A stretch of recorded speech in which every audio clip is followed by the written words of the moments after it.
morning, everyone, and welcome to Salty Sweet Games and to Masks of Nyarlathotep. I am the aforementioned Salty.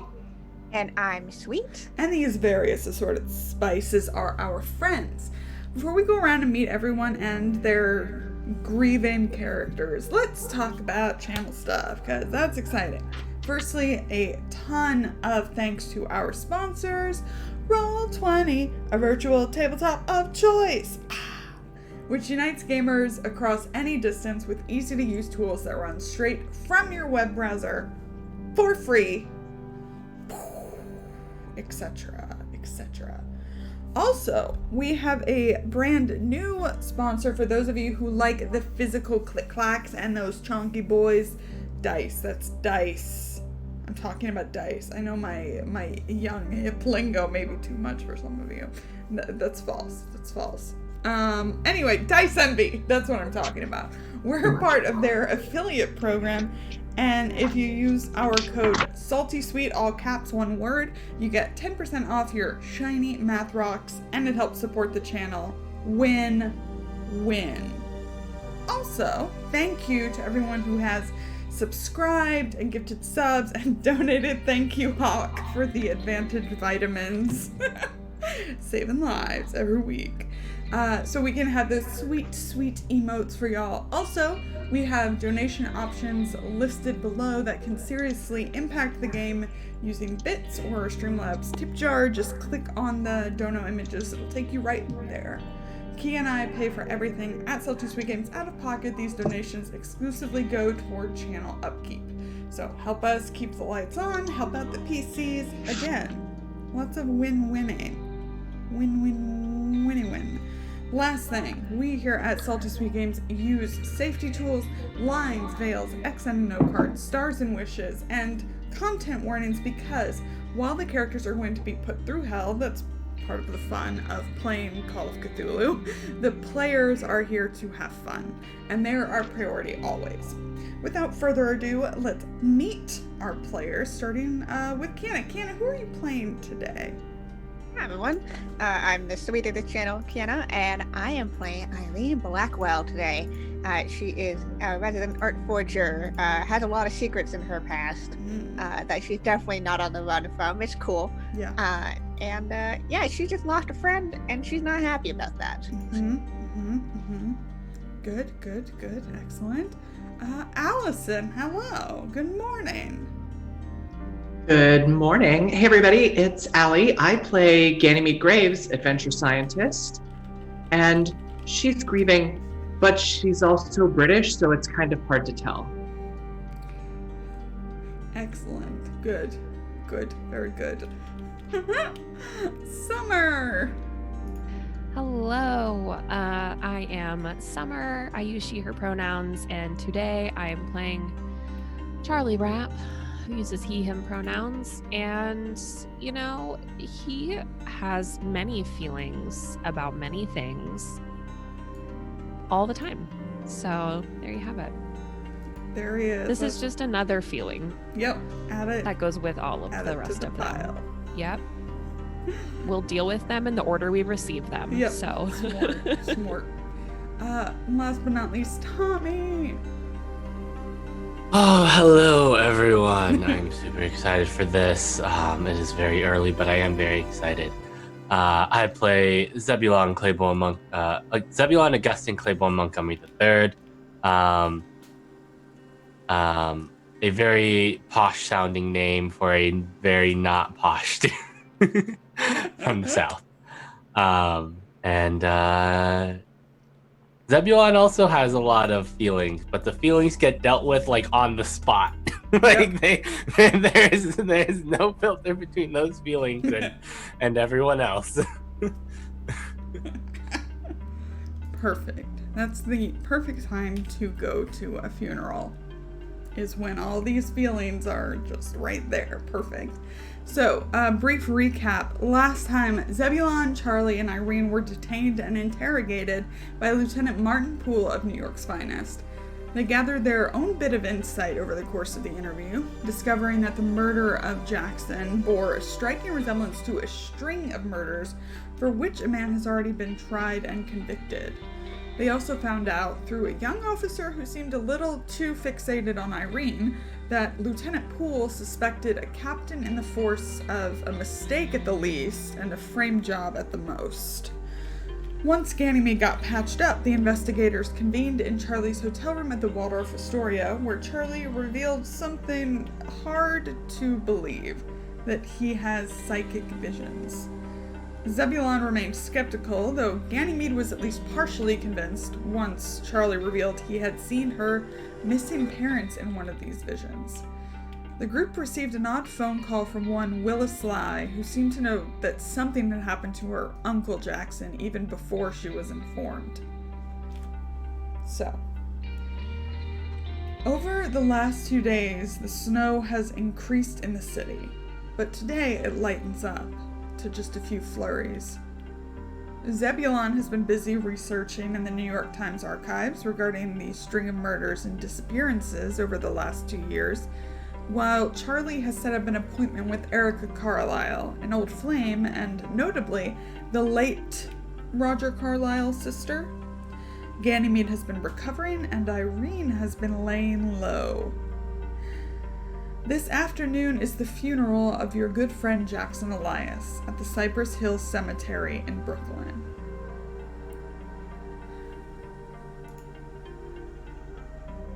The ceremony is brief, non-denominational, taking place during a very light snow shower.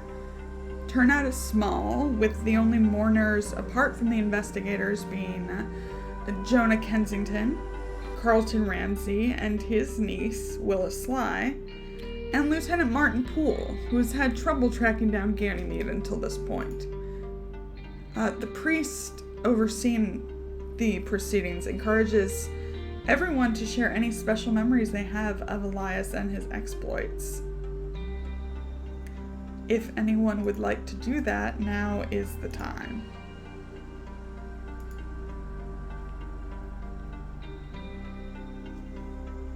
Hard pass. Thank you, though, Yeah. for the offer. Yeah, of course.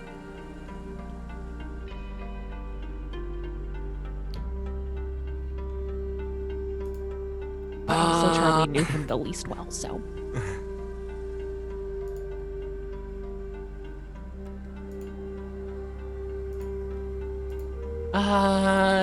Sure, Zebulon. Oh, I must hear this. Oh man, on the spot here.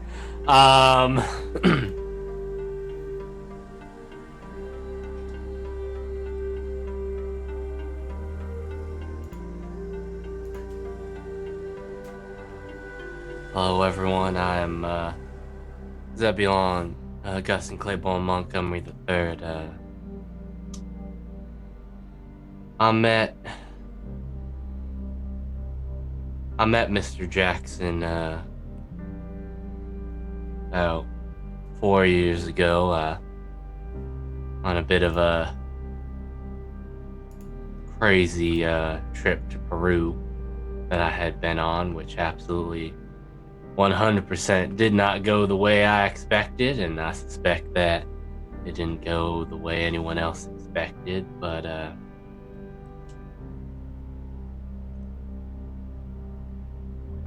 Mr. Jackson was a steadfast ally and soon-to-be friend that I met on that trip, and we stayed in touch, and he became somewhat of a mentor as well, and inspired me to pursue my current dreams and profession, and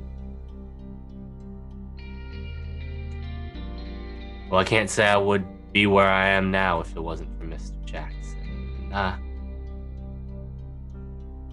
feel like he had that effect on a lot of us, those that he met.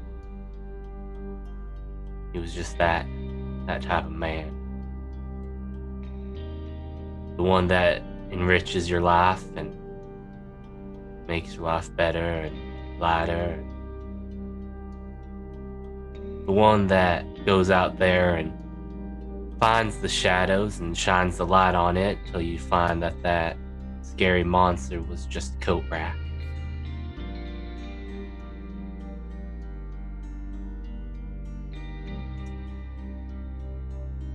And I'm gonna miss him. And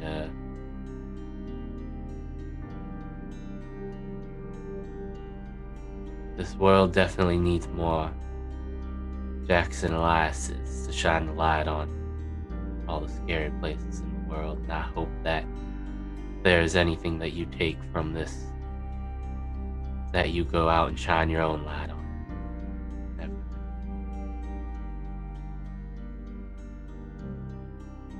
And that's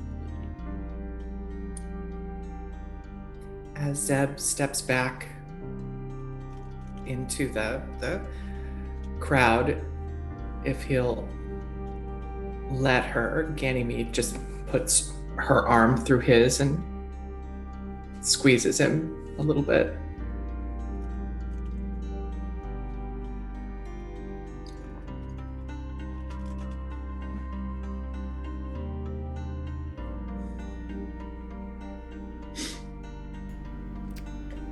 Would anybody else like to say anything?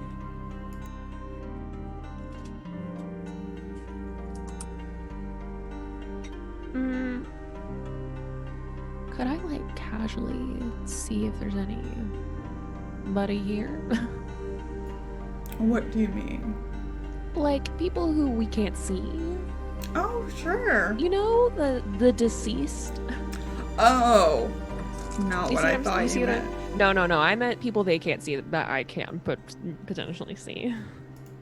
Absolutely. Okay.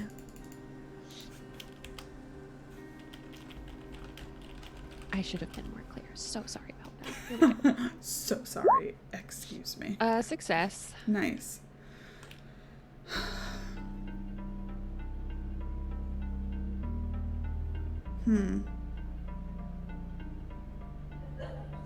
You don't see anyone necessarily, but you do have this,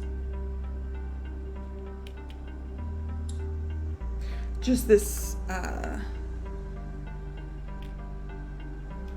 guess, feeling like a hand placed on your shoulder that squeezes a little. It doesn't seem antagonistic at all, just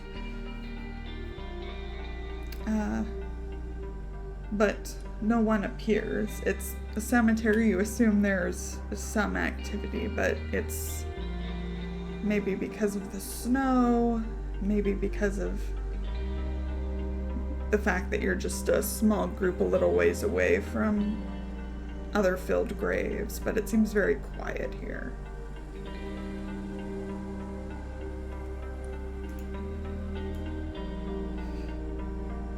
So, the funeral itself comes to an end.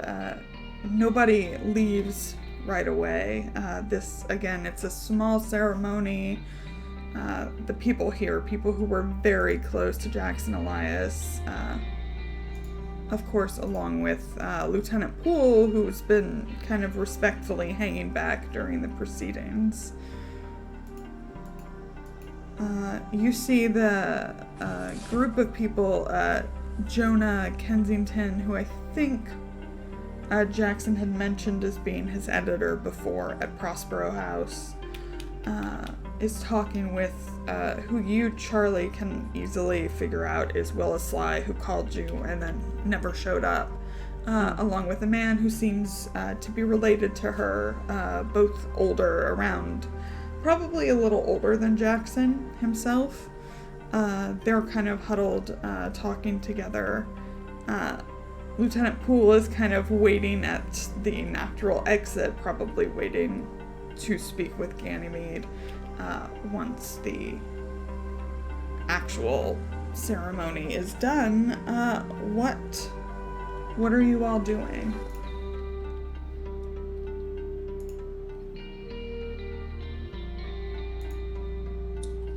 I think that Zebulon would probably be pretty quick to go and give his condolences to those who are closer, who were ones who possibly helped set up the funeral, and those who were closer to Mr. Jackson. Yeah, that'll definitely be Jonah. Let me grab a picture for you. If I remember how to do. Ah, yes.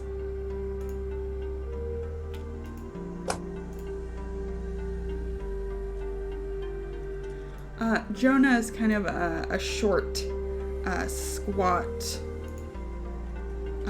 white man with balding pate, but he has a couple of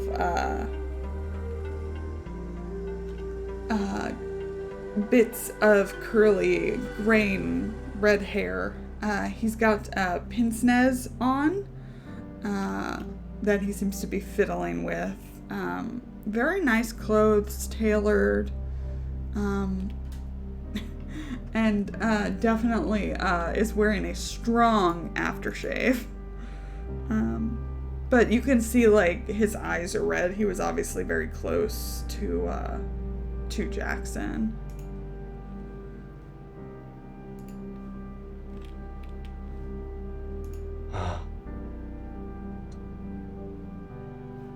Mr. Kensington.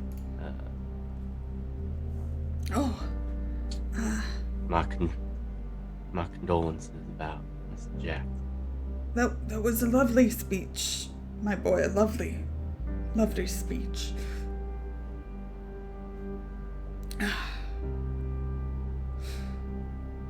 Thank you.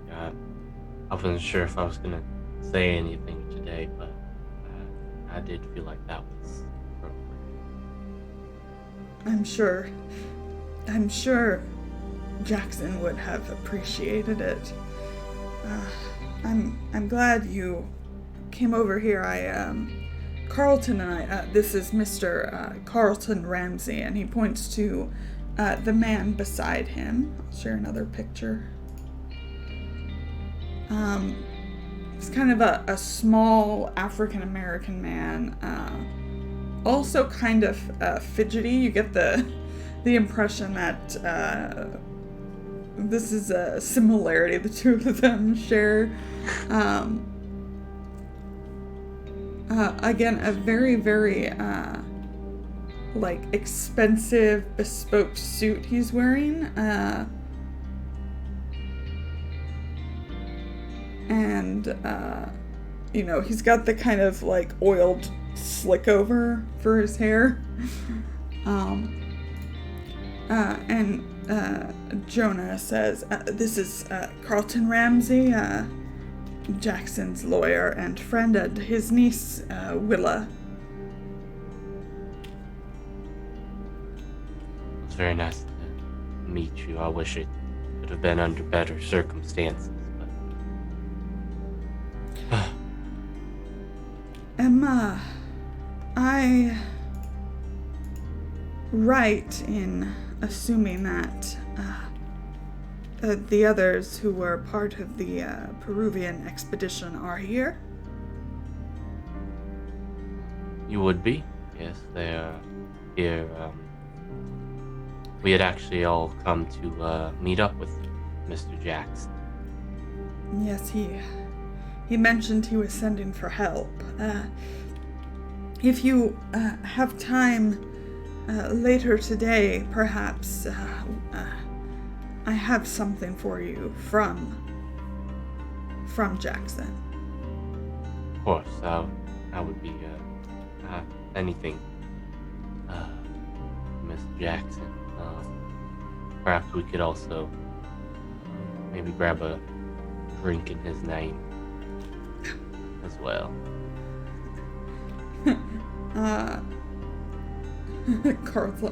Carlton kind of taps his nose. It being like during Prohibition, but they seem. That's right. This is Prohibition now. It's fine. That's right. Carlton has something though. Oh yeah. I got used to Peru. Yeah, totally. I totally forgot this was Prohibition. Perhaps that we could have a toast about Miss Jackson later. Would probably be the better way to phrase that. Carlton gives you a big smile.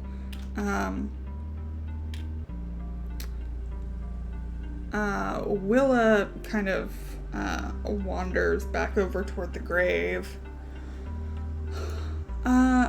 Irene, Charlie, and Ganymede, what y'all doing?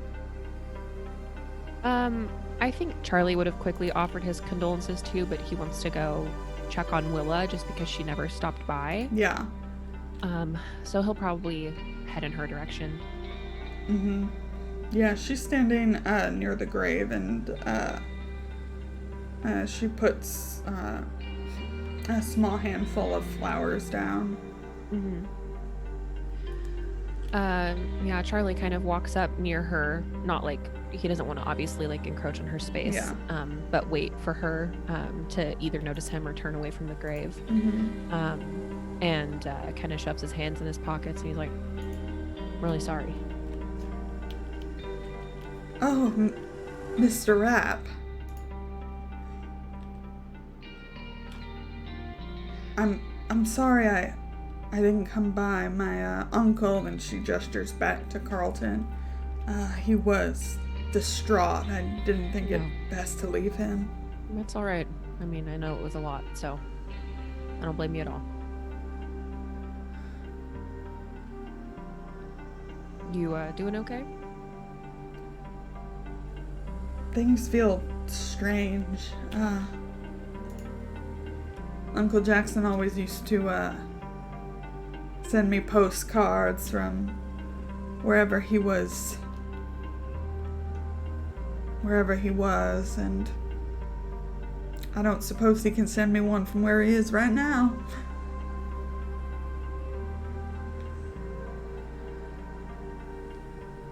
Well, I'm really sorry for your loss. Thank you. I know that the circumstances of our first speaking were out of the ordinary. But I would like to talk to you about it at some point in the future. Yeah, it's all kind of foggy now, but I'll try my best. Did my uncle tell you you're in the will?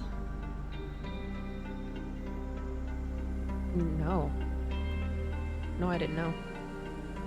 Yeah, you and your friends who were in Peru with Uncle Jackson. Wow. Well, that's unexpected, but I guess we'll look into that.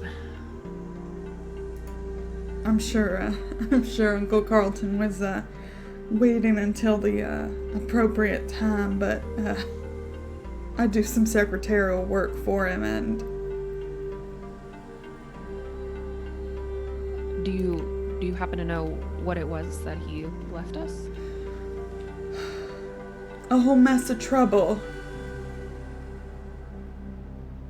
I can't say I'm too surprised about that.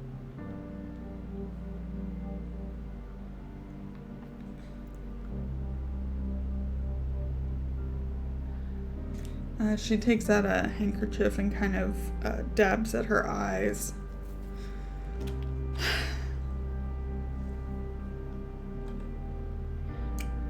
I think Mm-hmm. we'll be here in the city for a while longer. So I'm at the same place if you need to get in touch. Thank you. That policeman, she gestures away to Martin Poole. What do you think of him? He's all right, I guess. Why is he bothering you? No, in fact, he seemed genuinely concerned. Just not what I expected. Well, I don't think he was expecting what happened to Jackson. I think that they were hoping to see anything but. And I can imagine that would cause some concern.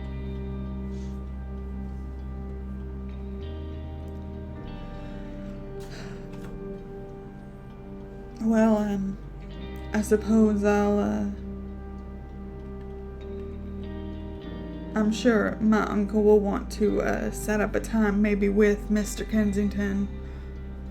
So I'm sure I'll see you again pretty soon. Under better circumstances, yeah. I hope so.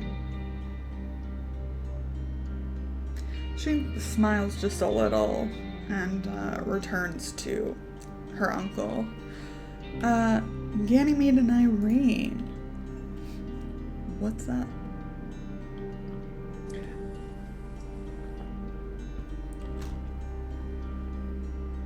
Ganymede has been standing next to Irene, I think, as these conversations have been taking place.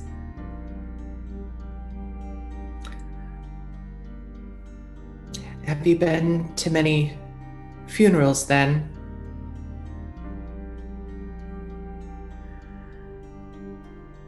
Not for anyone I was very close to.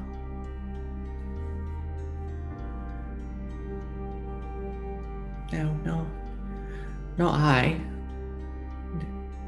In fact, this is only the second,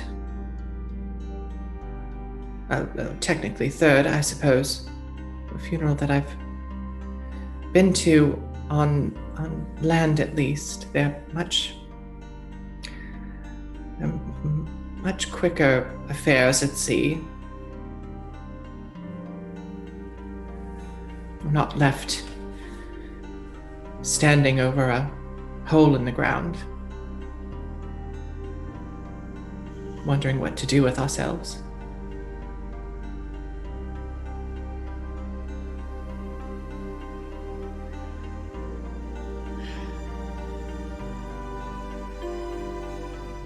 I guess we just have to figure out what we do with ourselves now.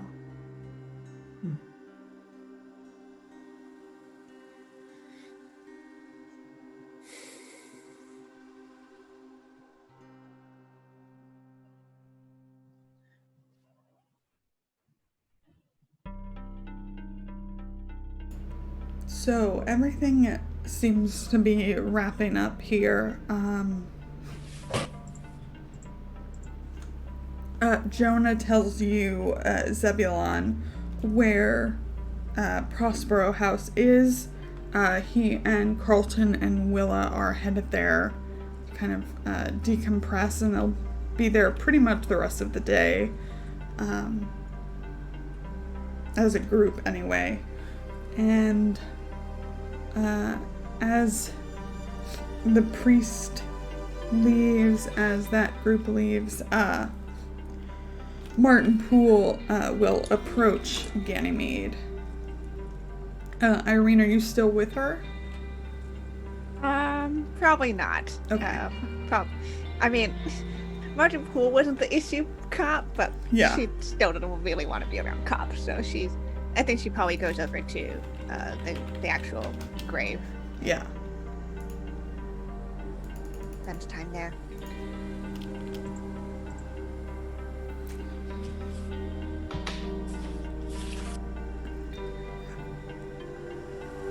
Lieutenant Poole?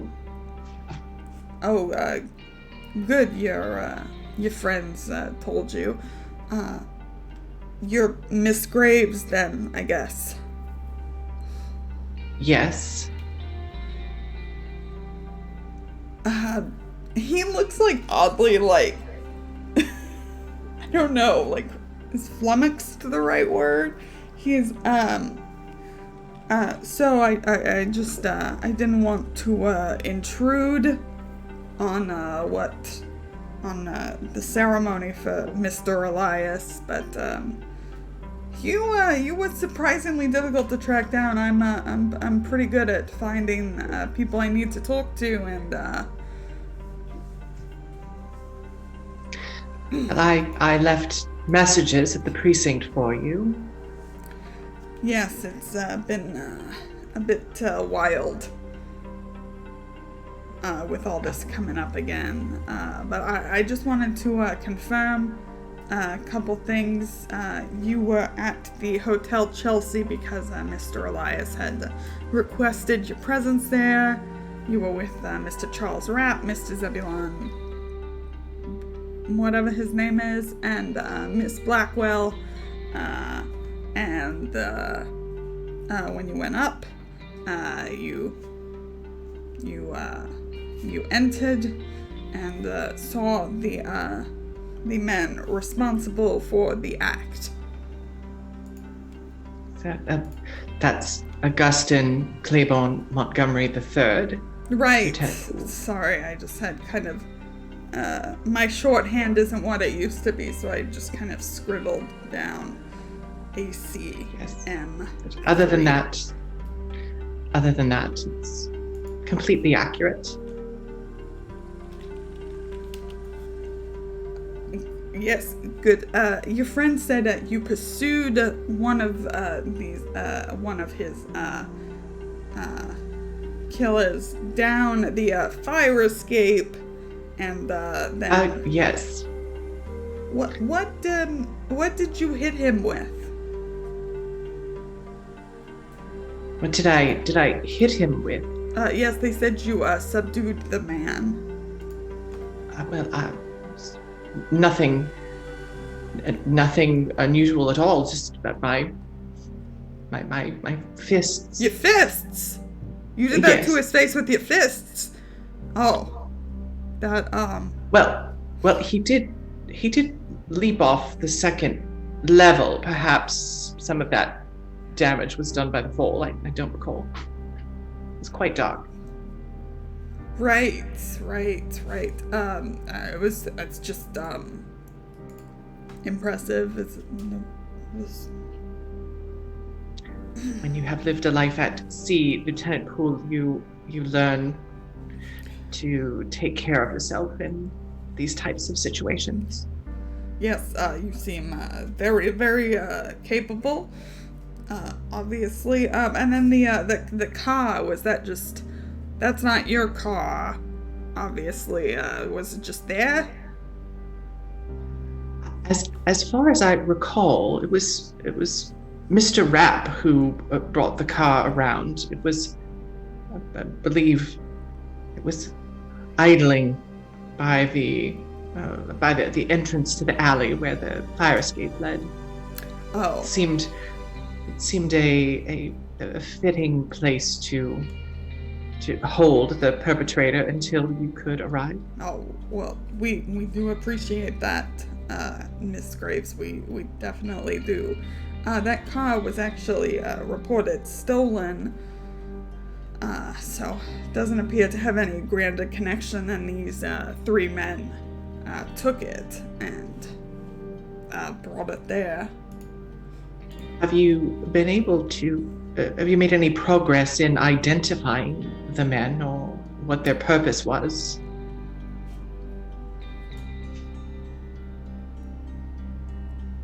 At this point, he, you can tell that he's, like, annoyed about something. No, Miss Graves, we, the 14th precinct up in Harlem took the case over, so. Yes, I seem to recall something of that from one of my associates.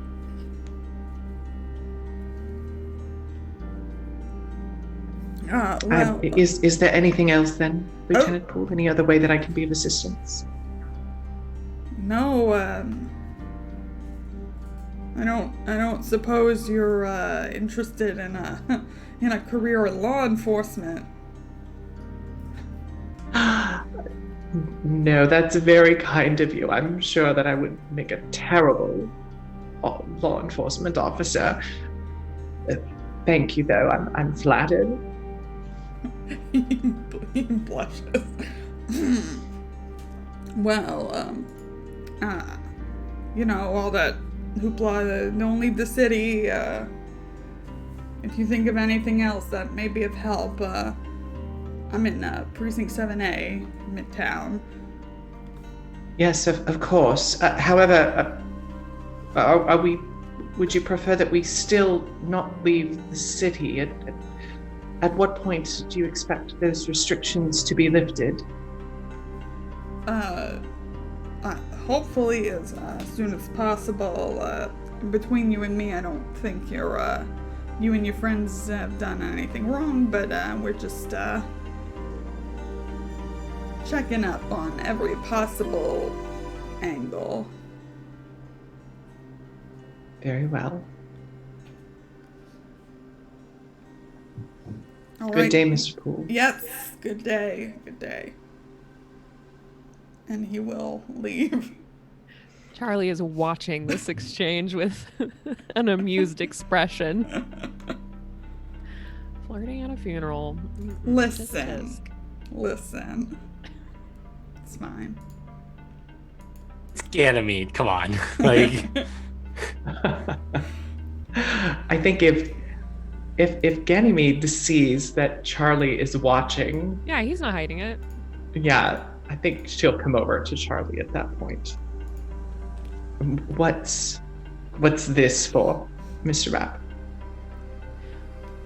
Oh, nothing. I was just appreciating, the fact that life does go on, despite, tragedy and all that good shit. Yeah, apparently it does. I asked for some additional information to see what they discovered. He had nothing to offer. Mentioned that the case had been taken over by this other precinct. Well, I guess that we'll just have to keep checking back in, huh? I suppose so. He also reminded me that we were not to leave the city. Yeah. But Yeah, I heard that. not precisely comfortable with those kinds of restrictions, Charles. I don't know about you. No, I don't exactly like it, but hopefully that'll be over soon. And if we need to pop out of the city for a minute, I don't think anyone will notice. Quite.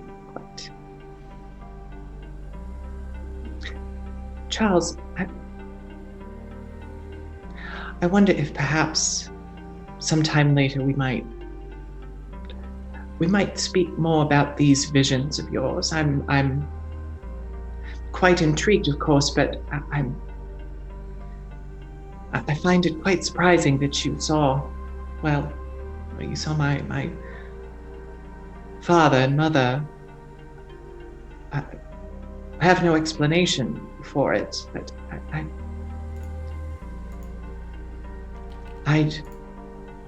until Peru, I had assumed that like so many that have gone into that jungle, that I would never see them again. But first, Mr. Larkin, in his final moments, made that strange mention of them, and now your vision. I wonder if perhaps you might have ways of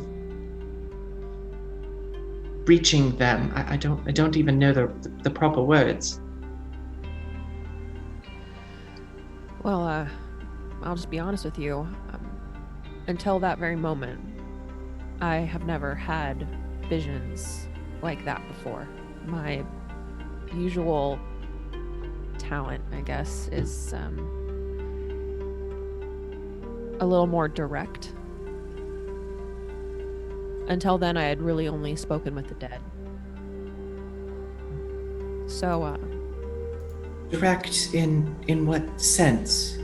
I mean, literally in my immediate area, reaching out, seeing things, seeing places I haven't been, that's unusual. Normally, it's here now with me, and if there's a person that has stuck around, they have an option to talk to me. There's some aspect of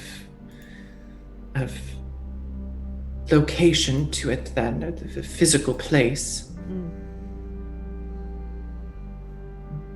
A spirit's just like a body. It's got to be somewhere. Well then.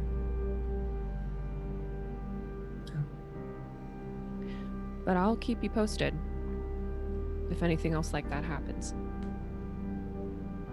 If I see them, I mean. Of course. Yes, thank you.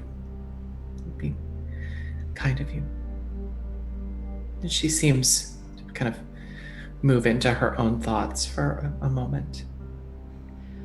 Yeah, I think Charlie does too. And he new thing on the agenda, Lauren, for me to do later is check in with that lady. What was her name? It's in my notes. Let me go back. Which lady? Agatha Broadmoor? Yeah. Okay. Good old Aggie. Yeah. All right. Add it to the list. I'm adding it to the list. Gonna check in with Agatha Broadmoor. Zebulon. Zeb walks over to the grave and next to Irene. Maybe a foot or, a few feet between social distancing and all that. But,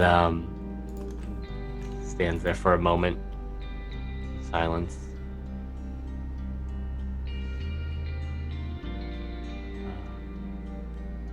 Miss, Blackwell?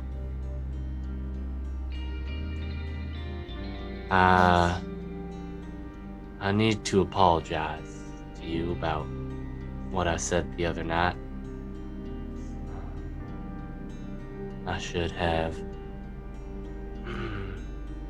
never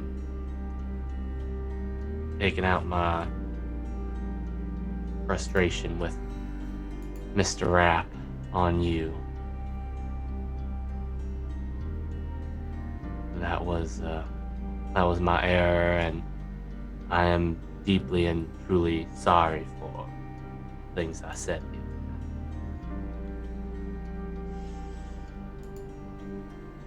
I appreciate it.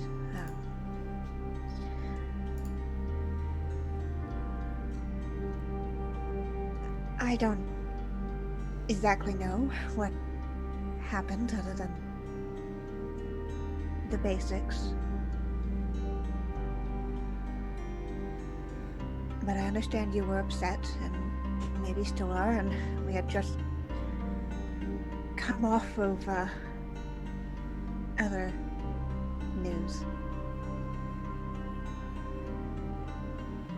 Indeed, but it doesn't excuse my behavior towards you. Or Miss Graves. May have been a little harsh on Mr. Rapp.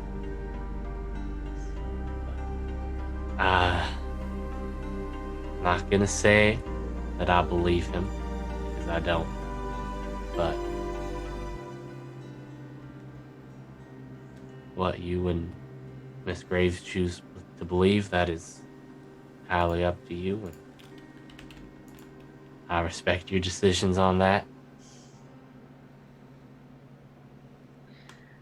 Good. I would otherwise have brought up that belief in such supernaturals would be akin to believing in a god, perhaps.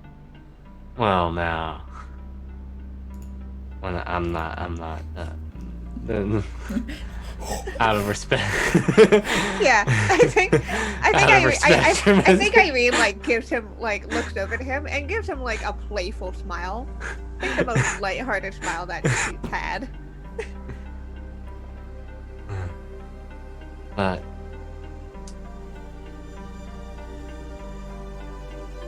perhaps when this is over and we've helped figure out or helped the police bring these people to justice for our friend's death, perhaps we should grab dinner sometime and maybe actually be friends a little bit better. It's not that I don't consider you a friend after everything we went through Peru, but we also hardly know each other at the same time. It's funny how you can know someone in life and death situations and nothing in between. Indeed. I think dinner sounds nice. And I assume this means that you have agreed to investigate?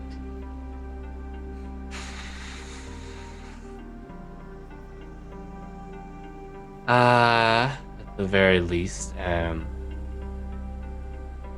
curious about this cult and what they're doing, and about bringing the right people to justice. Especially if someone innocent is being framed. This he says sort of under his breath. Is being framed by a police captain.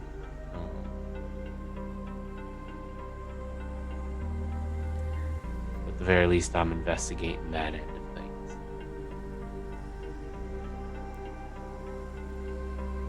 I think Jackson would approve. What did you say? Bringing things to light? Indeed. I hope so.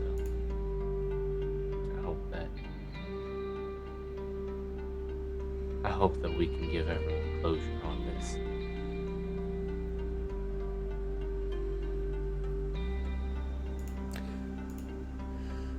So, gang, the day is yours. There are many paths to follow, and it is up to you to decide which one is first. I think before we all left. Yeah, I'm just gonna hang out. You hang out. Don't worry about it. Before we all left, Charlie would probably get the group together really quickly. Yeah. Just to be like, just so you're all well aware, apparently Jackson left us something in his will. That must have been what? Was it Ramsey who mentioned it, or Kenzie? Something. Kensington, both of them. Kensington was doing most of the talking, but he mentioned that he had something from Jackson for you, and that he would be with Ramsey. That must have been what Mr. Kensington was talking about. So, I don't know if all of you want to head over there, maybe give them a little bit of time to kind of recover, but if we want to meet over there sometime this afternoon and find out what exactly it was that Jackson had in mind to give us. She left you with no clue as to what it might be. A whole lot of trouble, I think, were her exact words. Strange. Perhaps some remembrance of our time in Peru? Could be. Although I find it a little bit odd that he felt the need to update his will to include us.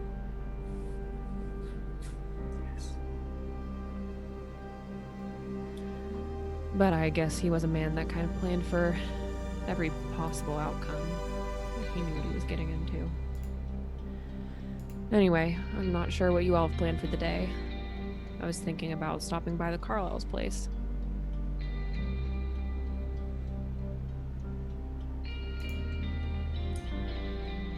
Stopping by?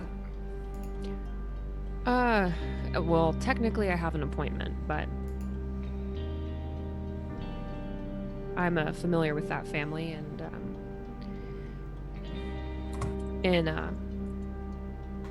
the vision that I had of Jackson, he mentioned the Carlisle safe, and so that's where I'm gonna head.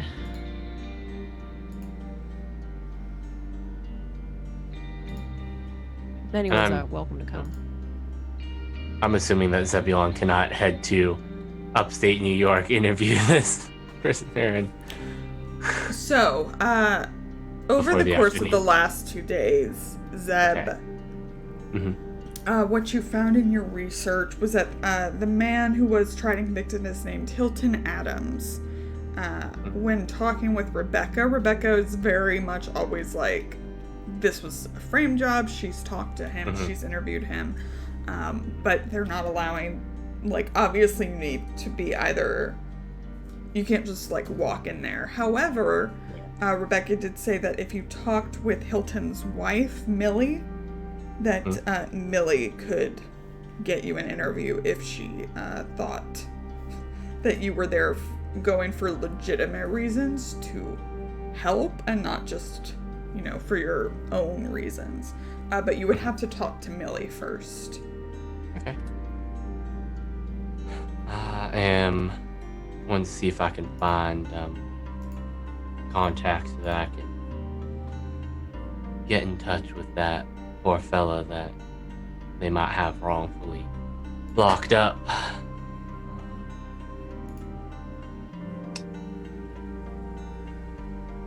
I may have done a little digging into the previous murders. And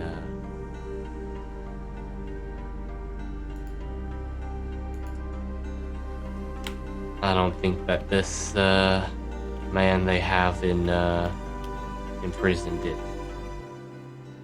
And we know he did do this. Well, Mr. Jackson's death, at least.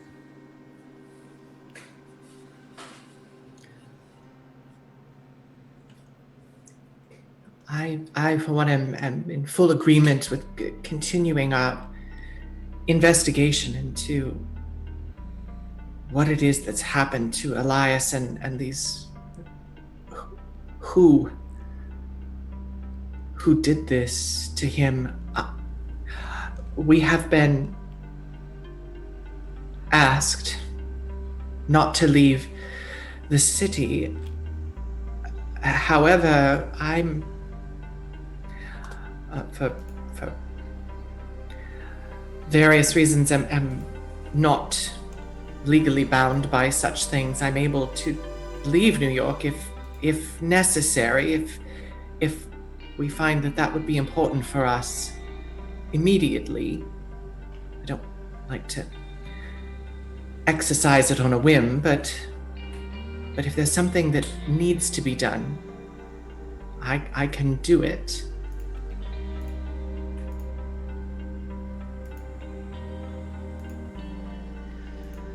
Irene. After the last incident with the police, I can't say I'm too eager to go to a police station. though I also don't know how much help I'd be speaking with the Carlyles.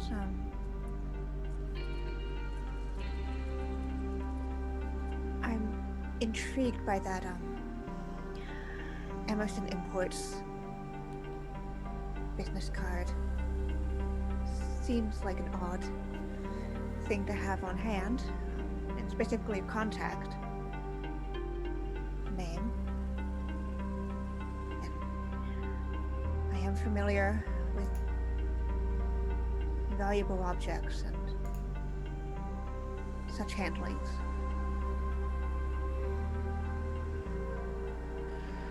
Okay. Well, what time is it, Lauren? I think it's afternoon, like 3 p.m. now. And how long do we think that Ramsey and Kensington and Willa will all be together? Probably through the night. Okay. Well, it doesn't give us much time to kind of go our separate ways and do look into all these things, but I think if we could head in the direction of Kensington around 7:30 p.m., would you all be in agreement with that? Yes, of course. Sounds good to me. And we'll see what Elias left us. All right, so we have that plan. What are we doing until then? Or are we doing anything? Zeb was gonna go see if he could get in touch with Millie. Okay. Yeah, I think Charlie probably had like an appointment with Erica Sure. for like 3:30, so he's probably like gonna book it. Oh yeah, you need to because go. she's in Yeah. Westchester. Yeah, so we're fucking running. Yeah. we're moving. Taxi! Ganymede and Irene. I think Irene is going to go to Emerson Imports. Got it. In the city. Great. Yeah. Yeah. Perhaps if you'll have her company, Ganymede will join you. Yeah, awesome. Okay. God, who to start with?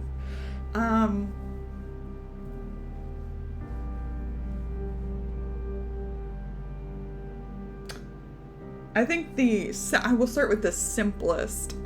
Ganymede and Irene, we're going to Emerson Imports. Girl trip. They've paired up quite a bit this campaign, actually. God, always. So Emerson Imports is in a long, narrow building on the edge of the Hudson River, just beyond Hell's Kitchen. There are loading docks at both ends. The building itself is a warehouse piled high with freights, with a small set of offices upstairs at the front.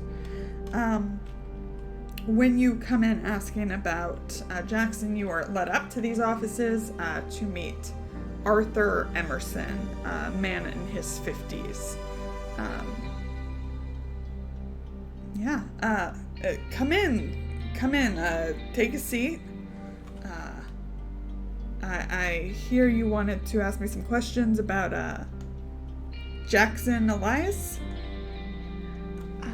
Yes,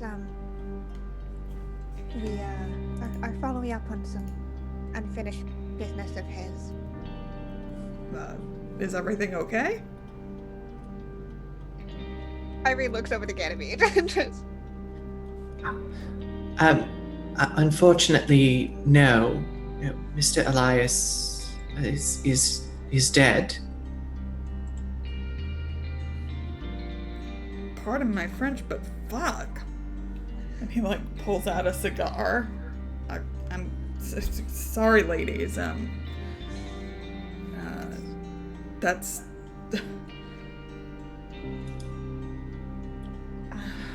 Did you know Mr. Elias well? Not really. It's just he wasn't it wasn't that long ago that he was here, which is why I assume that you're here now. Yes. What was it that brought him here, Mr. Emerson? He was checking up on importers to find connections with Mombasa.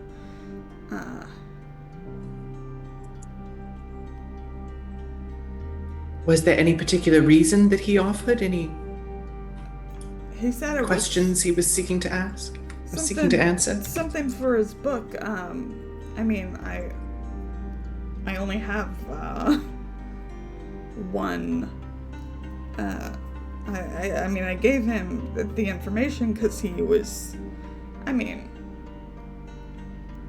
obviously you knew him better, but he was quite a talker.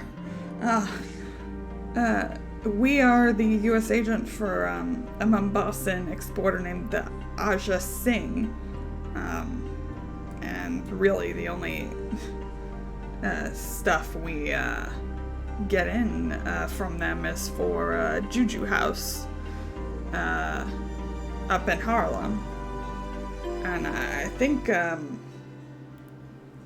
that's where Elias had intended to go.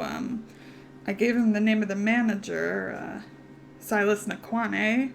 I think he wrote it down. Make a psychology check. Great. Totally have points in that.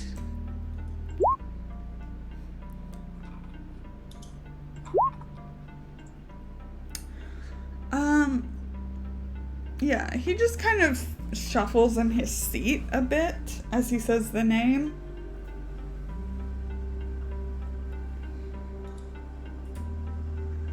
I don't know if he As got he says Nkwame's name?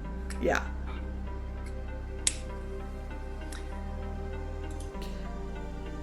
Do you think, I don't know if you ever got there, is this something, do you think, he looks like markedly uncomfortable, like, maybe I should have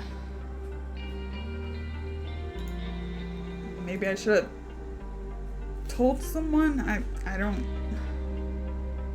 No, we're just, there are quite a few things left behind, and we're just making sure that there was nothing to follow up on.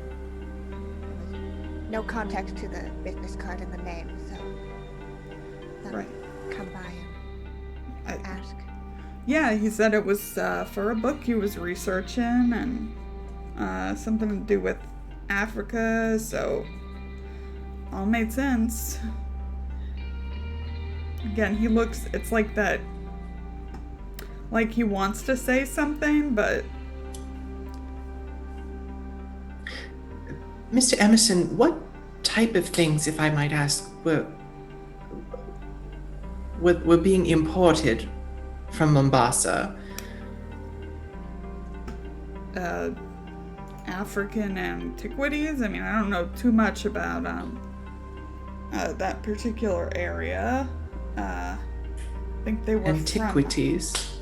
Yeah. Yeah, from Kenya, you know?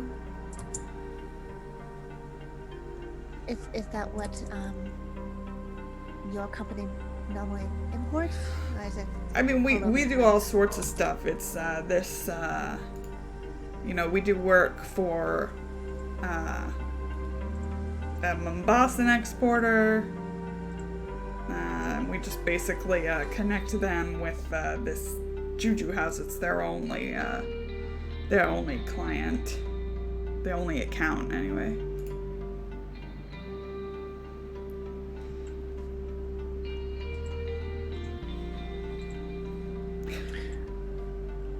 Do you intend to go up there to Harlem? I think it's quite likely. Just the two of you? Do you have, friends, like escorts or... He's just looking at like two ladies and being like, Yep. Okay. Yeah. Do you have men to come with you? Yes. Yeah. Should we, Mr. Emerson? Is there some danger there Oh, you're aware of? I couldn't say that. It's just, that, Nakwane, something about him, he makes my skin crawl, okay? I don't want to be rude. It's probably nothing. I have nothing really to base that on. When you just get a feeling about someone and now you turn up and, Jackson, Mr. Elias is just... That's understandable. Appreciate your concern.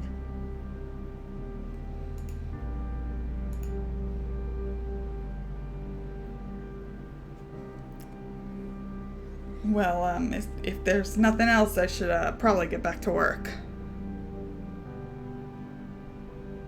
I wonder, before we go, are there have you received anything recently from Mombasa? For Mr. Nakwame, I mean. Stuff that comes in is usually,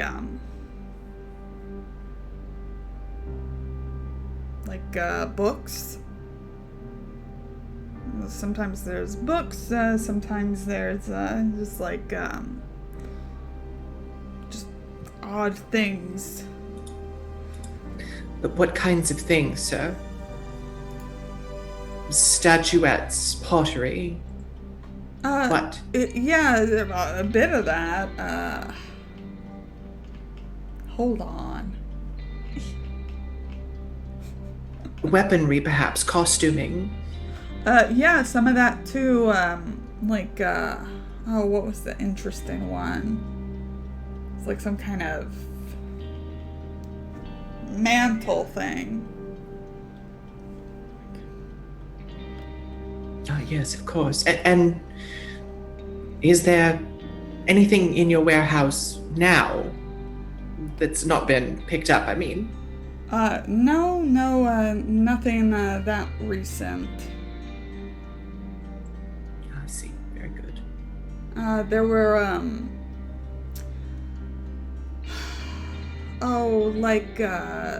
feathered shawl kind of things. There was some lion claws. That was interesting. Some kind of carved wooden masks. I didn't like those. Bowls and stuff. Nothing quite out of the ordinary, I assume.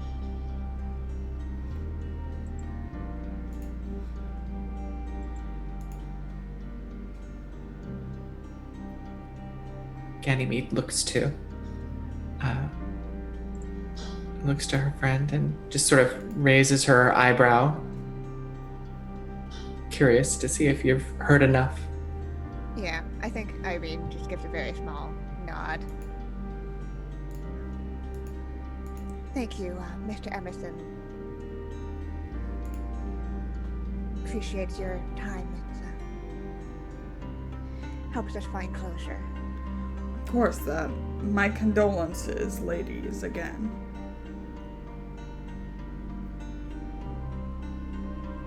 Thank you.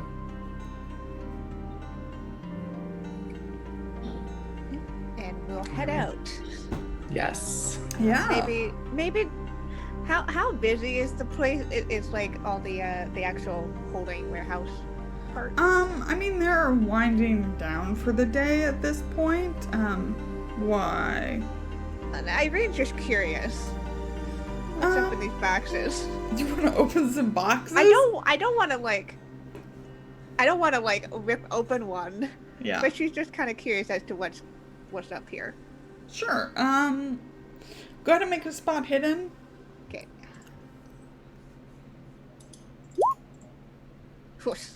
A success. Oh, right.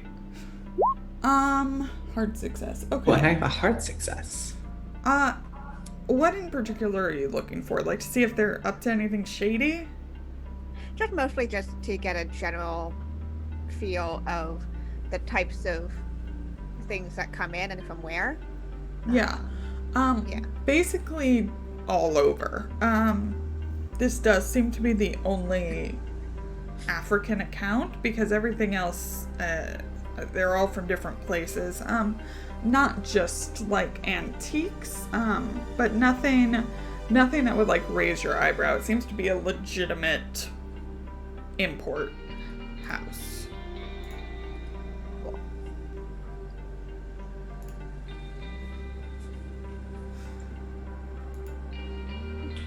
That's all. Just getting a feel for what this place is. Yeah. Yeah.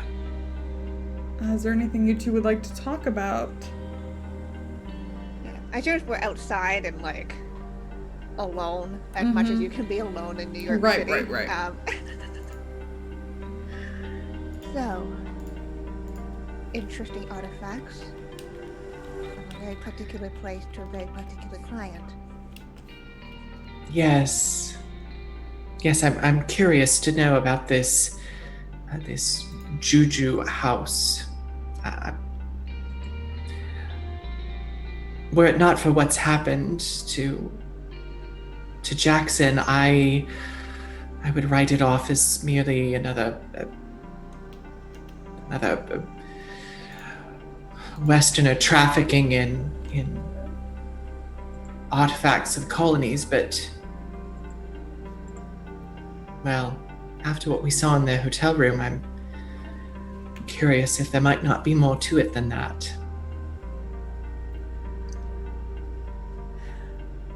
Does this feel like something we should all do together as a group? Or as small of a group to make it not look suspicious? Do you mean perhaps we need to have our men with us so that we won't be in any danger? I think I read like a slight half roll of an eye there, as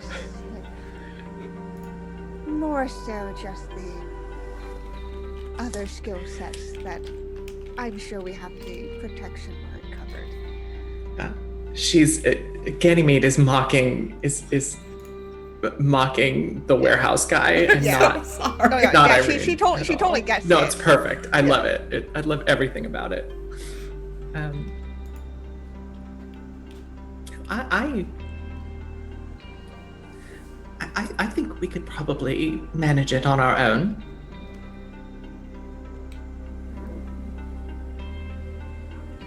Shall this be something we push to tomorrow, perhaps?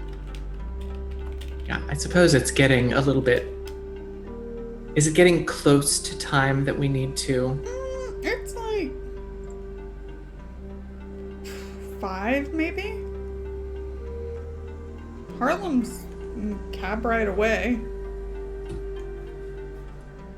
She says innocently. Go for it. You got 2.5 hours. Well, Harlem is only a cab ride away. It's Blackwell. Well, I suppose it won't hurt if we go and follow up a little more. Yes, my curiosity is beginning to get the better of me, and she's already flagging down a cab. Okay. By the way, Irene has her gun with her now. Oh, cool. You learned your lesson. Yeah, I think Ganymede has probably found a way to do that as well. How? She has this sling that looks like a sling that she wears over her. It's got a flap on it that covers it. It could just be a backpack for all anybody knows. Yep. You're right. Okay.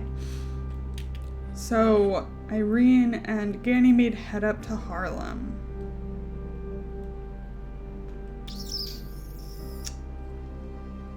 Charlie. Uh-huh.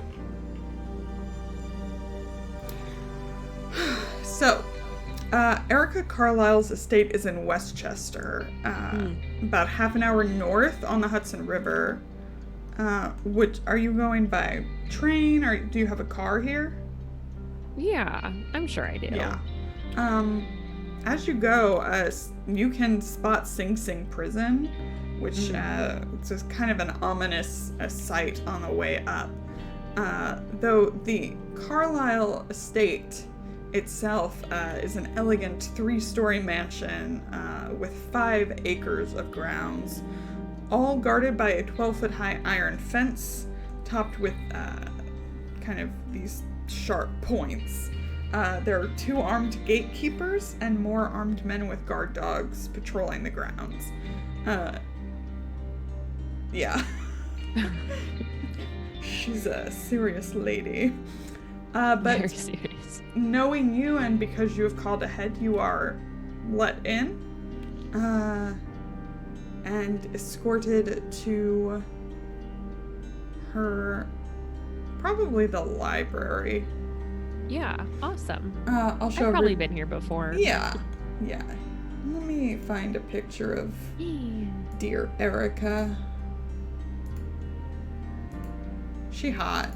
Simply a babe. Yep, simply a babe. Natural beauty. Very clear skin with very meticulously applied makeup. Very fashionable. Her blonde hair is kind of stylishly cropped, short and curly. Yeah, basically a babe. Yeah. We've been known. Yeah. I think Charlie would probably be like waiting for her, or if she's already there, he'll give her a really big smile, and come over to take her hand and kiss it. She does not smile at you. He's happy to see her regardless of how she feels. Yeah. He still, it doesn't seem to faze him. He's just like, how long has it been now? Oh, let me think about it. A couple of years at least. 7. Has it really been 7 years already? Yes, Charles, it has. Well, you look as lovely as ever. She eyes you up and down. And you look a mess. Have a seat. I don't have much time. He'll kind of, he sighs internally and will sit down. And he'll say, yeah, I heard that your schedule is pretty busy, so I don't want to take up much of your time. I'm sorry about everything with your brother. Now you're sorry. I don't remember getting any kind of card from you when it was all happening. Or phone call. Well, considering you told me never to speak to you. Yes. I did say that. I thought that maybe... Right, why are you here, then?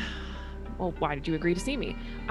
Curiosity, Charles. Well, fantastic. I won't keep you waiting. I was told by a friend, one Mr. Jackson Elias. Do you recognize that name? Elias? Sound familiar to you? I think someone of that name wrote to me at some point. But anybody who writes to me about Roger, their mail gets efficiently and disposed of. Disposed of?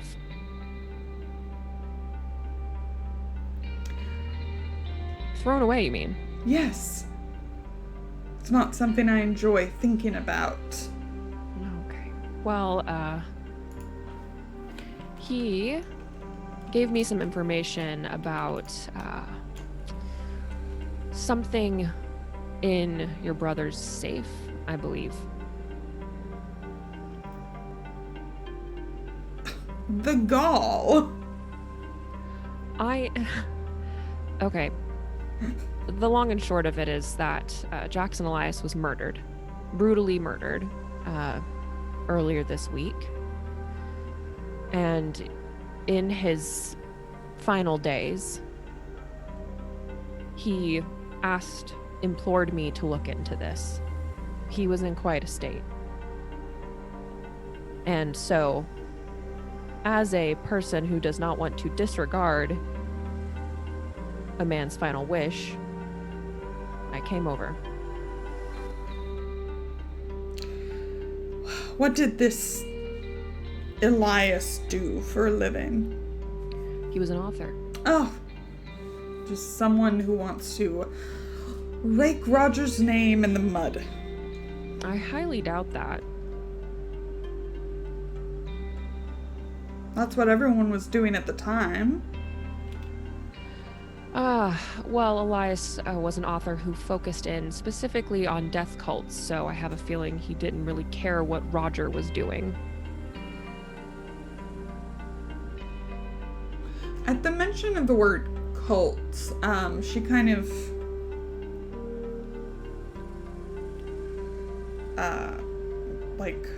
crosses her legs and folds her arms.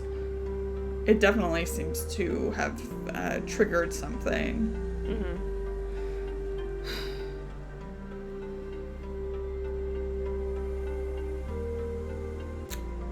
I didn't like my brother very much. And I didn't like his whole African expedition. Though at least it seemed to focus him for a while. He was having strange dreams and he couldn't get Africa out of his head. He would wake up screaming. At least it seemed to get him out of the financial matters, and I could actually do some course correction at the time.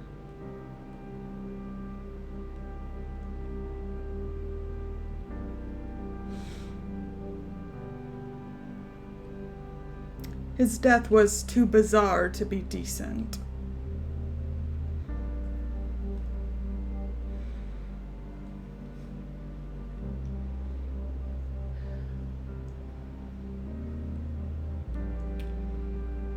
I need to get in that safe, Erica.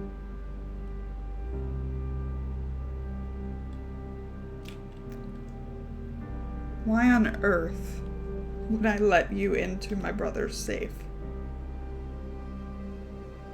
Because I think a part of you is curious.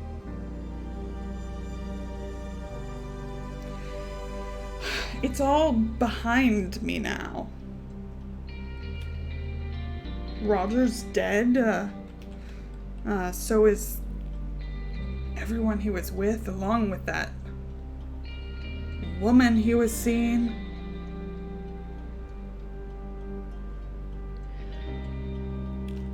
If it's really behind you, then it shouldn't bother you one bit to give me those books.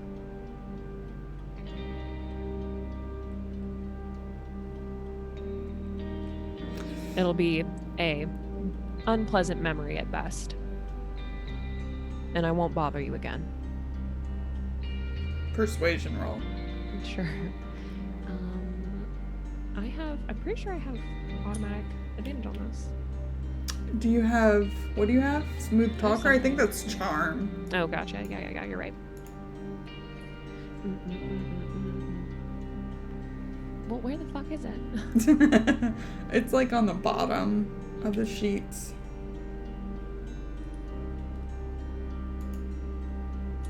Am I dumb? Why can't I find it? Persuasion? Oh, there it is. Okay, It's just persuade, yeah. Yeah. Oh, yeah. No, it's fine. I'll use an advantage. Okay. Here Seems I go. important.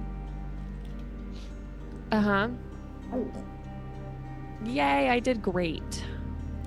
So, what you can do is you can Yeah. push it, but you need to get a hard. Okay. You can use an advantage on a push, but the consequences for failing a push are a lot. Okay, I'll do it. I'm gonna go for it. Okay. I only need a 17. It'll be fine. It's fine. Okay. Did I roll the same thing? Yep. Yep. I failed it really bad, everybody. Okay.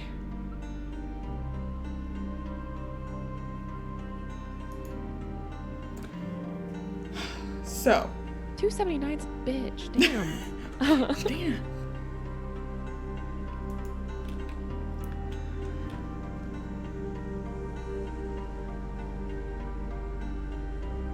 Charles, we can have a drink to remember old times, but I'm not going to allow you or anyone else to dredge all this muck up. I don't want to go back to thinking about that woman or his dreams or his sleepwalking, everything else that happened. Now,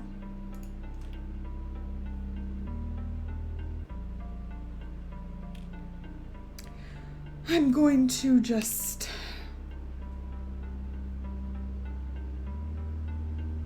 Would you like a drink, Charles? I know I would like one. Yeah, I'll take a drink. She gets up and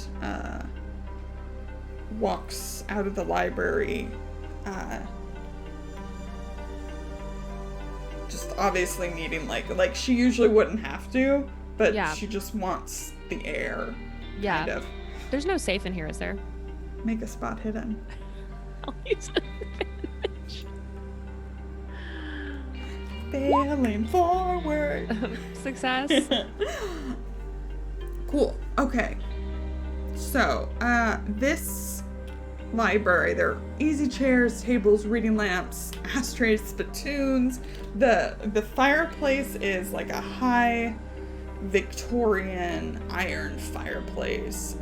There's a billiard table made of teak and slate and several thousand volumes protected within unlocked glass cases along the wall. I mean, there are leather-bound complete editions, like some first editions. We've got Trollope, we've got Dickens, Mrs. Radcliffe, Ralph Waldo Emerson, the earlier works of George Washington Cable. Just like, this place is incredible. It is its own library. There is a section that seems to contain books on the occult, but nothing that, like, you haven't read. But on the north wall of the library, you see a large case filled with old reference works in English and French. But there's something there that doesn't match them. There's a fat edition of Poe's collected poems. It just doesn't match It doesn't the go section. in. Yeah. Yeah. Charlie's getting up and going over there. Yeah. Yeah, and he'll pull it out. Okay. If he sees something that looks weirdly out of place, he's going straight to it. Absolutely. He has like maybe a minute less than that, so he's gonna. Yeah. So behind this edition of collected poems, there's a panel.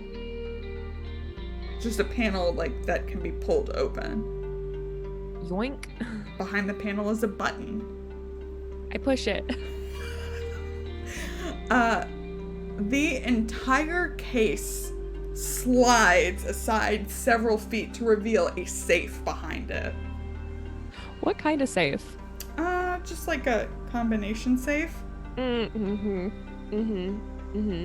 Fuck. Damn it. Shit. Okay, well this is not... I don't know what to do now. I'm gonna... You could make an intelligence roll. Yeah, sure. Or idea. Whatever idea is. Never remember. It's... You think it would be on the sheet? Idea is intelligence, no is education. Yes, you can make an idea. Okay. So intelligence. Sure. Well, I'm smart. You're smart. Success. Okay,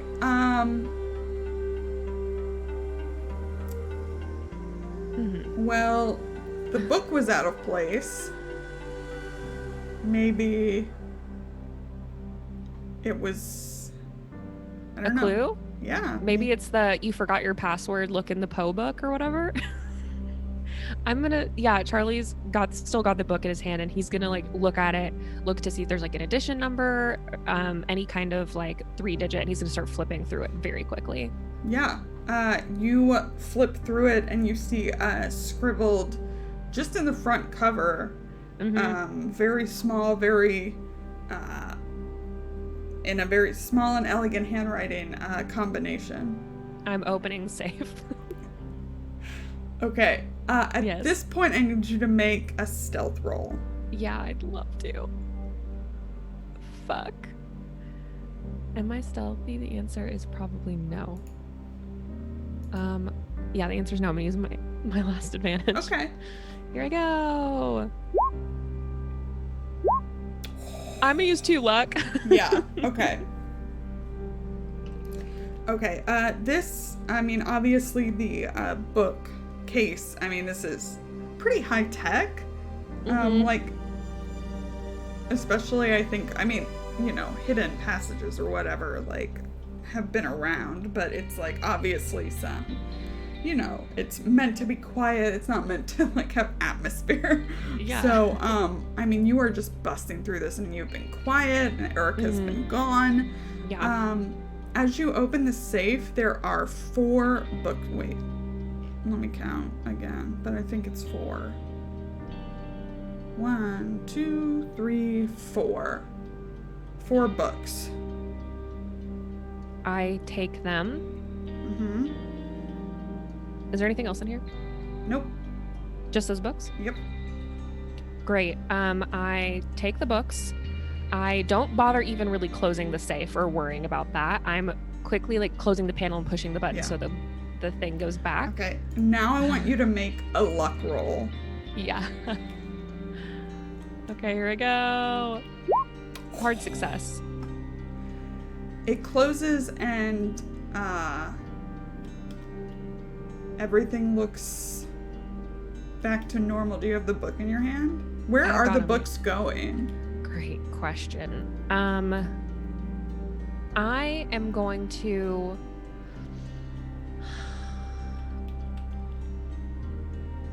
What am I going to do? What am I going to do? What do I do? What do I do? What do I do? The books are... Charlie's going to sit back down. And he's going to put the books under the couch, or like under... He's going to tuck them out of sight, but hide them in this room. Yeah. That's what he's going to do. Out of sight, out of mind. So the bookcase is back in place.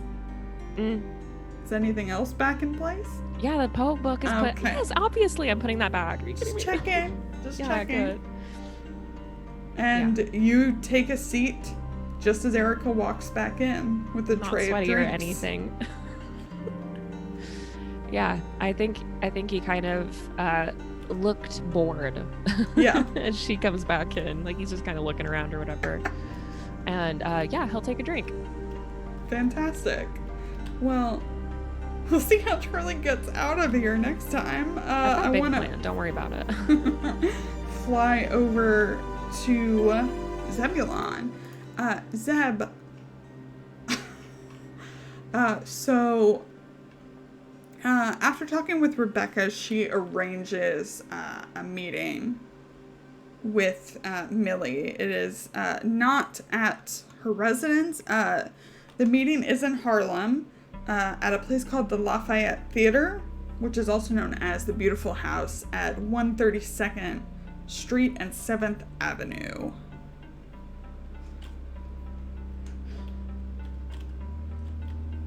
Basically, this is a place where the people of Harlem, outside of it, it says the House of Good Plays, the Lafayette Theater, Harlem's biggest, coolest playhouse. See men and women of your own race in Broadway dramas. A good play every week. Let's share that with y'all. It's That's a cool plate. And a real place. But basically, you were told to meet Millie inside. Alright. Zebulon will arrive and, if he can, walk inside. Mm-hmm. Yeah, Alright. you get definitely some, like, strange looks. The house lights are fully up in the main auditorium, and you see a woman seated in the center of the stalls. This place is pretty big. Nobody else seems to be in here at first glance, except for Millie. Let me show you a picture of Millie. I love Millie. There she is. She is a very beautiful African-American woman. Definitely not dressed flashy. She definitely seems dressed practically. You definitely get kind of an aloof vibe from her. And she doesn't turn when you come in.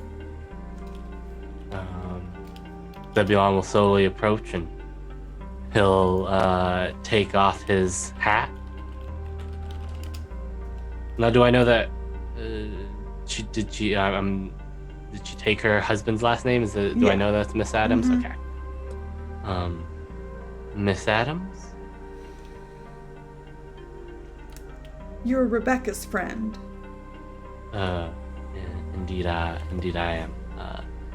I am Zebulon Augustine Claiborne Montgomery III.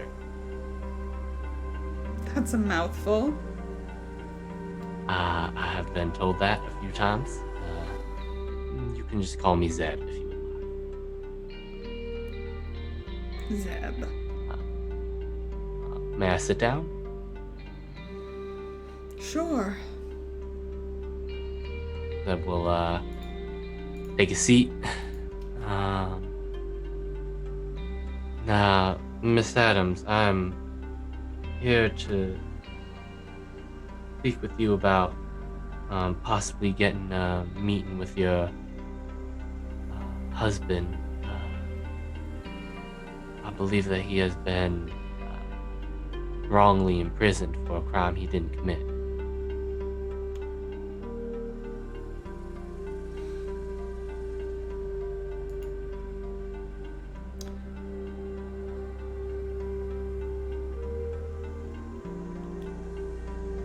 There's several looks pass over her face.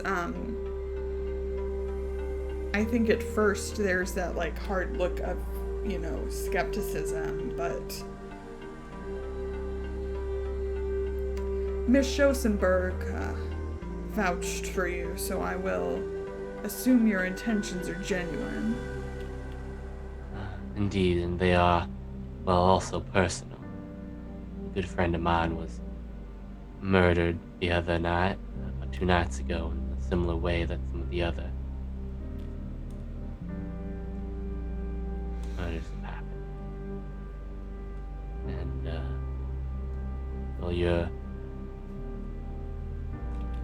your husband certainly wasn't around for this one.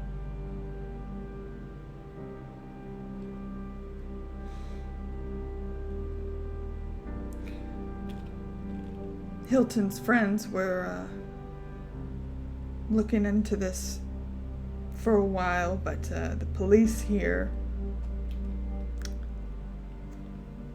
discouraged them from continuing. And I don't really have anyone to turn to at this point. But, Mr. Montgomery, it is a cruel, cruel thing to raise woman's hopes if you have no intention of seeing this through to the bitter end, whatever it may be. I fully intend to see this through, for I would like to get justice from our friend and hopefully closure for all the families, and justice isn't only for the dead. Yeah, and hopefully justice for your husband as well.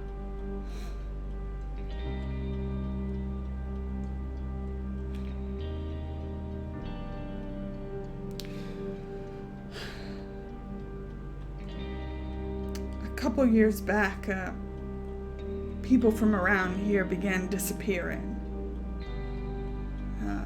Hilton and his friends, they were all part of the Harlem Hellfighters in the war.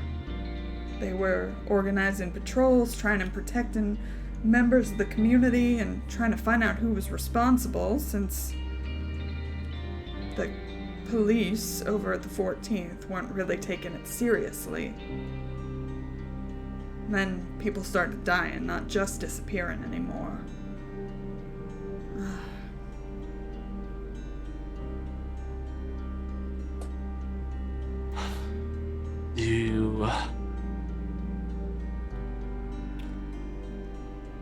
My friend, Mr. Jackson Elias, he was investigating, death cults. Does that mean anything around here, or cults in general? Hilton and his friends, they turned up something, a reference they found in the New York Public Library about some long dead cult from East Africa. Hilton never told me what it was called, and the police, of course, confiscated his journal. I remember he used a strip of red cloth as a bookmark. I think it had some significance to him, but the police confiscated that as well. Police started warning Hilton off. Pressure was applied to Hilton's friends by their employers. It's not just the police we have to worry about here, but some of the conservative old guard. He thought there was some kind of modern-day cult operating here in Harlem, and they were probably paying the police to turn a blind eye to their activities, just like all the other criminals do. That would make sense. Seems to line up with a few other things I've heard. Now,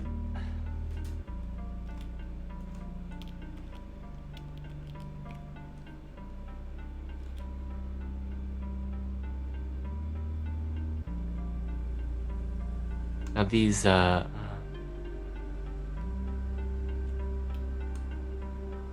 when people started dying, was there anything unusual about their deaths? They were gutted. They all had carvings in their foreheads. They weren't. Am I gonna assume that? I was just gonna say, am I gonna assume that these are the deaths that were reported in the paper? Yeah. So, okay. The disappearances had all been local. The murders started, and they were people from, all sorts of people, not just people from Harlem. My husband was arrested in September. Last September, he was found standing over a body of this middle-aged man in an alley near the Harlem branch of the New York Public Library.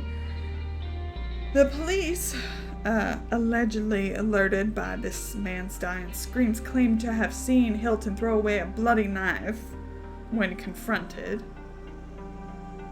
Now, my husband never took his bolo knife out with him when he went on patrol. He's smarter than that.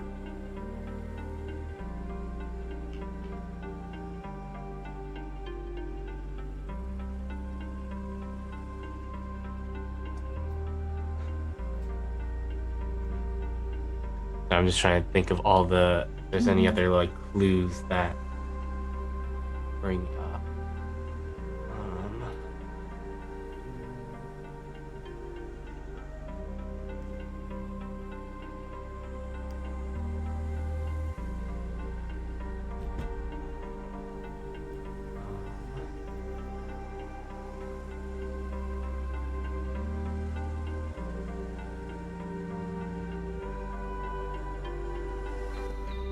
I believe.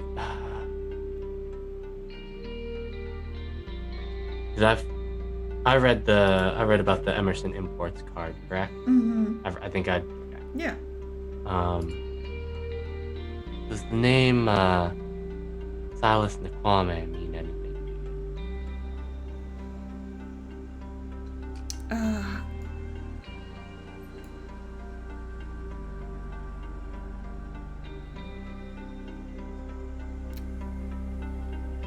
It sounds maybe familiar.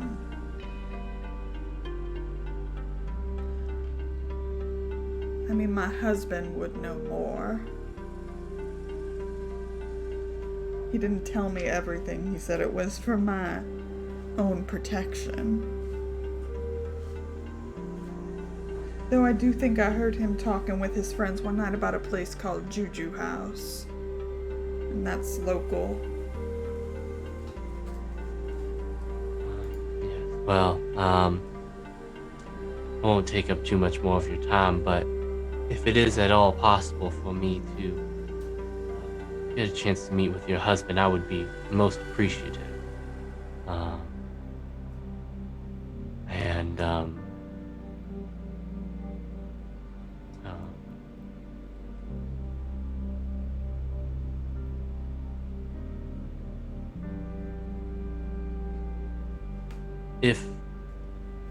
And I know that there's perhaps little reason to trust the police in this area, but should you ever feel that there is anything wrong, if you notice anything strange, or you feel threatened at all, if you do need help from someone, I recommend getting in contact with Lieutenant Poole down at Precinct 7A. He also believes that your husband has been wrongly accused. Seems like a fair man to me, at the very least. But as far as anything else, if you need to get in touch with me, the best way would be to go through Miss Schoenberg.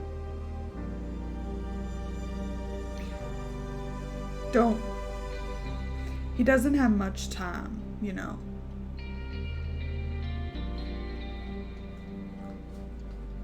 And the sooner I can get in to see him, the better. I will be working as fast as I can. Zebulon, make a listen check. Okay, I'm gonna burn an advantage.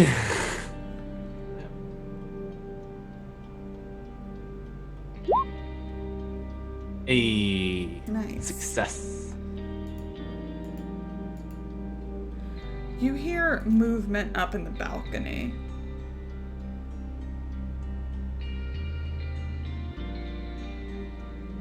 Zebulon looks behind him.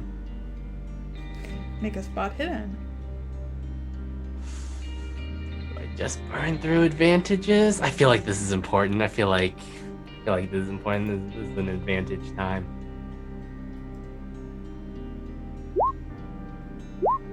Okay. Yeah, it's one success. Yep. Regular success.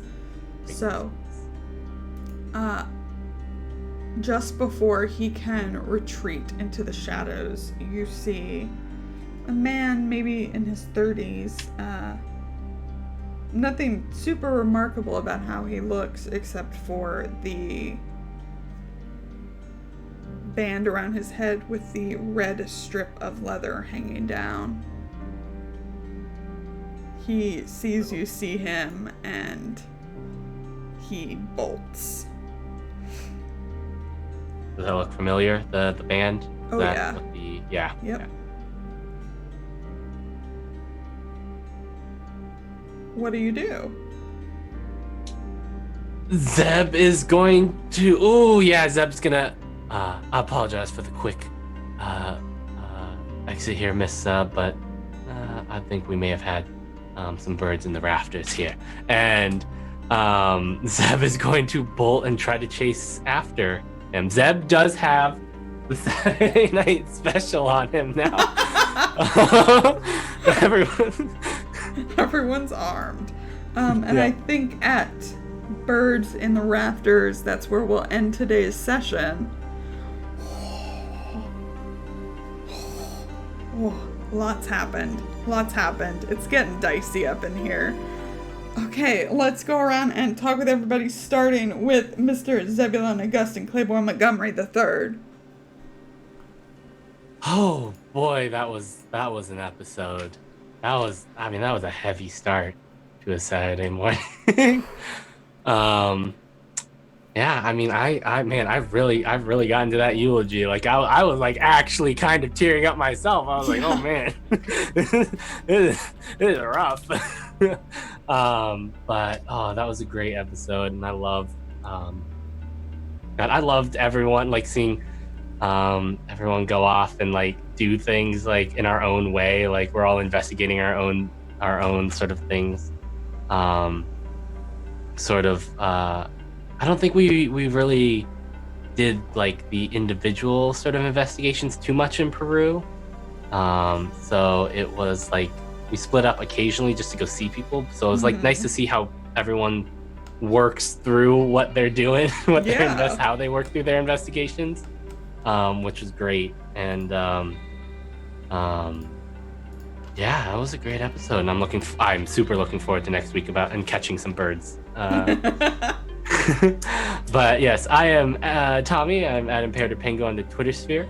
I do tabletop RPG stuff as well as some video editing stuff, like the intro for this show. For tabletop stuff, I am over on Encounter Roleplay on Fridays with some very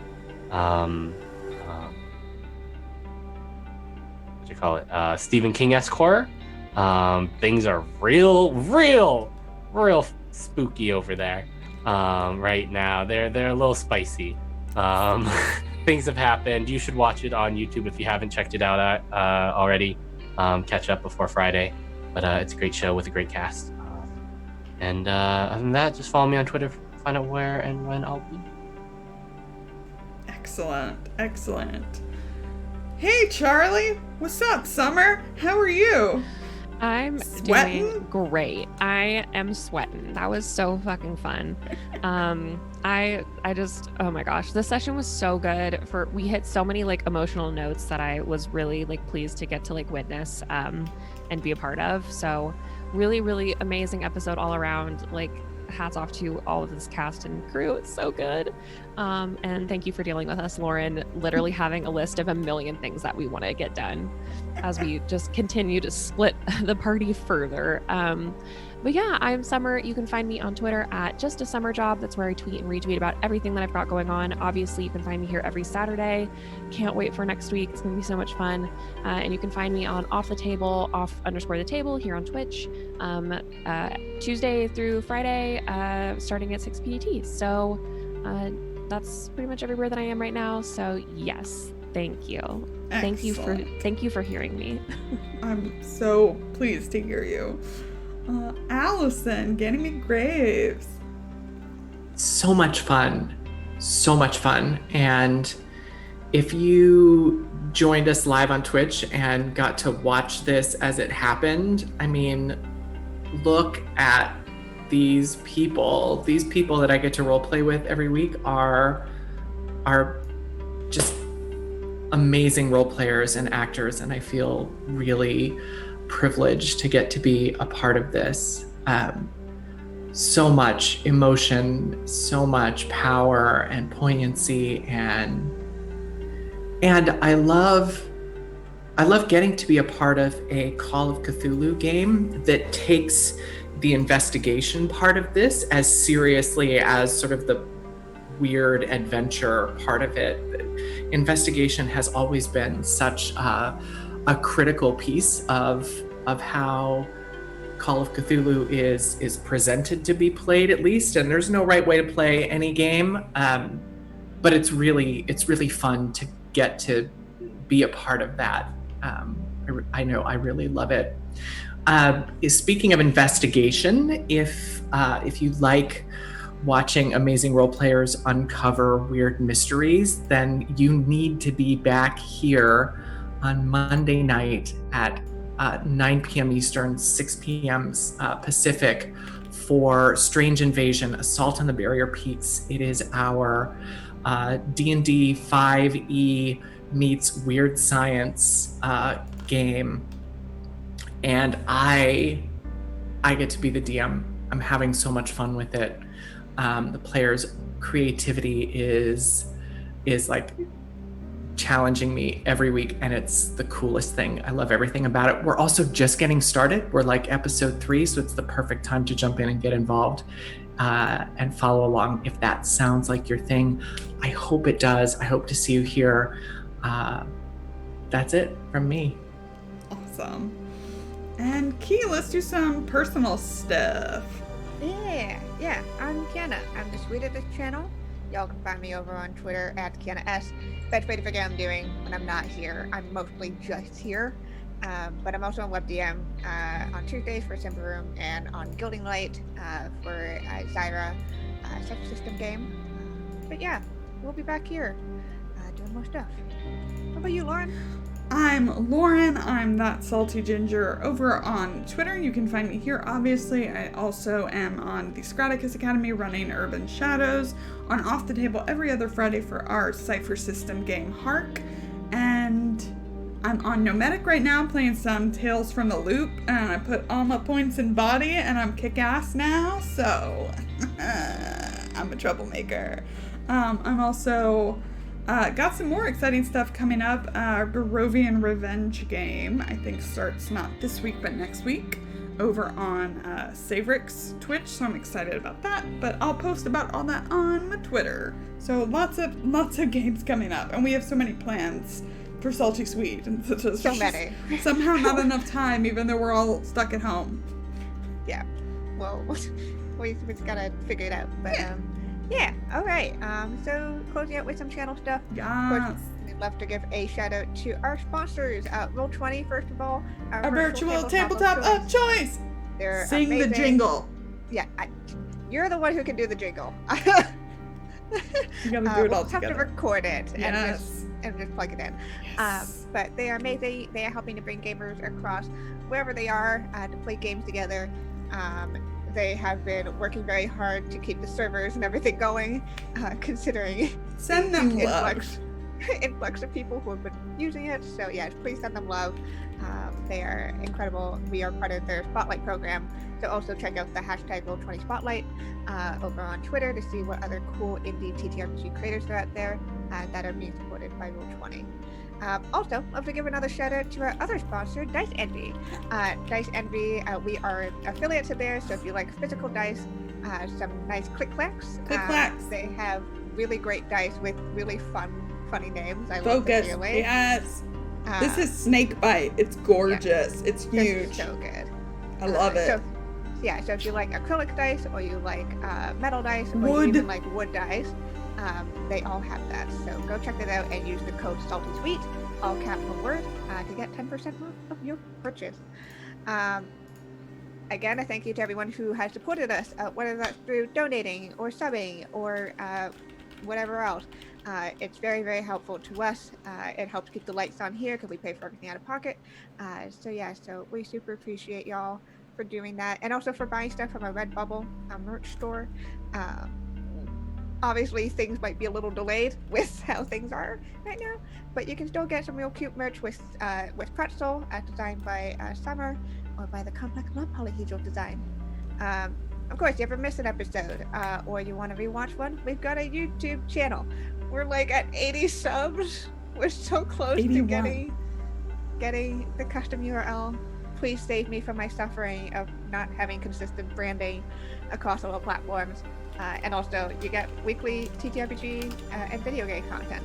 I upload usually Tuesday, Wednesday, Thursday for a regular series, and then whatever the days I feel like for all the random stuff. And speaking of random stuff, make sure to follow us here on Twitch and also on Twitter to keep up with when we do other things, whether that's announcing new series, going live with our current ones, or just deciding that we want to do a video game and we give you a 1 hour warning. So might want to keep track of us either on Twitch or on Twitter that way. We are going to go raid our friend Jess. Jess. JD. So stick around in chat if you are here. Make sure to spam that hype if you have that emote. If not, spam some hearts so you can share some love from us at Salt Sweet Games. We'll be back live tomorrow with the season finale of The Witcher Crimson Ash. At 8 a.m. Pacific. 8 a.m. Pacific. Yeah, we're there. We're gonna be there. But yes, we are closing out the first season of Witcher before we go on break. So please come and check us out. It's going to be a wild time. Wild time.